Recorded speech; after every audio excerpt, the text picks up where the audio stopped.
नमस्कार, मेरा नाम हिमांशु गौतम भानु है और आज मैं उपस्थित हूँ एक नए विचार, एक नई सोच, एक नए टॉपिक के साथ। और मुझे लगता है कि आज के समय में 80% दाम्पत्य जीवन जीने वाले पुरुषों के जीवन की कहानी हो सकती है। तो इसलिए ऐसा कोई मत सोचना कि मैं आपकी कहानी इस वीडियो के माध्यम से कह रहा हूँ, बल्कि हाँ, जो मैं कह रहा हूँ सबको यह लगेगा कि कहीं ना कहीं किसी न किसी क्षण, किसी न किसी मोड़ पर इस वीडियो में उनके जीवन का हिस्सा है। अगर कोई महिला 4-5 रिश्तों से गुजरकर आपके संपर्क में आती है तो उसके भीतर नार्सिस्टिक प्रवृत्ति विकसित होने के चांसेस लगभग 100% बढ़ जाते हैं। नार्सिस्ट, जैसा कि आप सब समझते हैं, कि वह महिला होती है जिसे यह लगने लगता है कि मैं बहुत सुंदर हूँ, मैं बहुत स्मार्ट हूँ और मेरे सामने बाकी सब लोग कुछ भी नहीं हैं। उसे स्वयंभू होने जैसी फीलिंग आने लगती है। जब एक महिला कई तरह के रिश्तों का अनुभव कर लेती है तो उसे यह भी समझ आ जाता है कि पुरुषों को कैसे प्रभावित करना है, कैसे कंट्रोल करना है, कैसे उनके दिमाग के साथ खेलना है, कैसे घुमाना है। क्योंकि वह अलग अलग तरह के पुरुषों को देख चुकी होती है। ऐसी महिला के साथ जब आप रिश्ते में आते हैं तो उसका शुरुआती व्यवहार बेहद शानदार होता है। मतलब जितना आपने कभी सोचा भी नहीं होगा, उससे भी कहीं बेहतर। वह आपको ऐसा महसूस कराएंगी जैसे आपको अपनी जिंदगी का सबसे बेहतरीन साथी मिल गया हो। लेकिन यह स्थिति कब तक रहती है? जब तक आप पूरी तरह उस रिश्ते में नहीं आ जाते या जब तक आप शादी नहीं कर लेते। जैसे ही रिश्ता गंभीर होता है या शादी हो जाती है, उसके बाद धीरे धीरे उसकी असलियत सामने आने लगती है। क्योंकि ऐसी महिला कभी भी अपने ऊपर कोई इल्ज़ाम नहीं लेती, वह किसी भी नेगेटिव बात को स्वीकार नहीं कर सकती, क्योंकि वह अपने आप को सबसे सही और सबसे ज़्यादा काबिल समझने के भ्रम में रहती है। कुछ भी गलत होगा तो दोष आपके ऊपर मढ़ा जाएगा। वह अपनी इमेज को लेकर इतनी सजग रहती हैं कि दुनिया के सामने हमेशा खुद को एक पीड़िता के रूप में पेश करेंगी। हर गलती का ठीकरा आपके सर पर फोड़ा जाएगा, लेकिन बंद दरवाजों के पीछे क्या होता है वह आपकी मानसिक शांति छीन लेंगी, आपका जीना मुश्किल कर देती हैं। धीरे धीरे आपकी जिंदगी से उम्मीदें खत्म होने लगती हैं। जब कोई व्यक्ति लंबे समय तक ऐसी स्थिति में रहता है तो उसकी मानसिक सेहत बुरी तरह प्रभावित होने लगती है। कई बार पुरुष के जीवन में ख्याल आता है कि अब उसके जीवन में कुछ नहीं बचा, अपनी जीवन लीला ही समाप्त कर लेते हैं।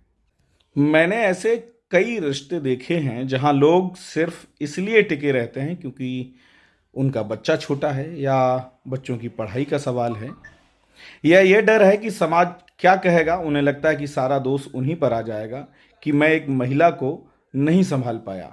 वो महिला जो अपना सब कुछ छोड़ करके, अपना घर द्वार, अपने भाई बंधु सब छोड़ करके तेरे भरोसे आई, तो उसे जिम्मेदारी से अपने जितने भी उस महिला के प्रति तेरे कर्तव्य हैं उन्हें निभा नहीं सका।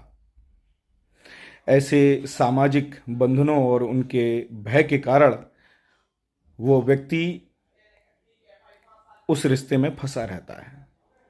लोग नकारा समझेंगे, उसे कमज़ोर समझेंगे। कुछ ऐसी स्थितियां पनप जाती हैं जहां पर लोग उस व्यक्ति को नामर्द या किसी और महिला के साथ संबंध होने के आरोप में भी आरोपी बना देते हैं। इस तरह के बेवजह आरोप लगाए जाते हैं और यही सोच उसे उस रिश्ते में बांधे रखती है। जबकि सच्चाई यह है कि उन्होंने अपना सब कुछ छोड़कर उस रिश्ते को निभाने की पूरी कोशिश की होती है।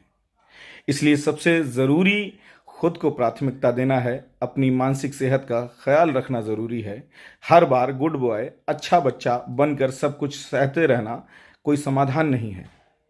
यह पहला मामला है जहां महिला पहले से ही नार्सिस्टिक प्रवृत्ति के साथ आपके जीवन में आती है, और दूसरा मामला भी समझिए, कई बार महिला शुरू में बिल्कुल सामान्य होती है, लेकिन आपके खुद के व्यवहार के कारण जब वो आपके संपर्क में आती है, उसके भीतर यह प्रवृत्ति धीरे धीरे विकसित होने लगती है। वह एक साधारण महिला होती है जिसने जिंदगी में बहुत बड़े अनुभव या उपलब्धियां नहीं पाई होती हैं, लेकिन जब उसे यह महसूस होता है कि एक हाई प्रोफाइल व्यक्ति उसके लिए सब कुछ कर रहा है, उसकी हर बात मान रहा है, अपनी पूरी ज़िंदगी उससे साझा कर रहा है। आज ऑफिस में क्या हुआ, दोस्तों के साथ क्या हुआ, किस दोस्त की उसकी गर्लफ्रेंड के साथ लड़ाई हो गई, किसी और महिला ने उससे क्या कहा, उसके पास कितना पैसा है, वह आगे क्या करना चाहता है, यहाँ तक कि अपने रिश्तेदारों की हर छोटी बड़ी बात, कौन अच्छा कौन बुरा, कौन जलता है, कौन नखरे करता है, कौन मुंह बिचकाता है, कौन रिश्तों में जहर घोलता है, कौन एक दूसरे के कान भरता है, सब कुछ वह उसके सामने खोल कर रख देता है। बुआ कैसी हैं, ताई कैसी हैं, मौसी कैसी हैं, मामी कैसी हैं। ऐसी स्थिति में उस महिला के भीतर पावर की भावना आने लगती है। उसे लगता है कि अब नियंत्रण उसके हाथ में है। वह अपने आप को शक्तिशाली और डोमिनेंट समझने लगती है। इसके बाद वह धीरे धीरे आपको भावनात्मक रूप से अलग थलग कर देती है। आप ना दोस्तों के साथ खुलकर रह पाते हैं, ना अपनी मर्जी से कुछ कर पाते हैं।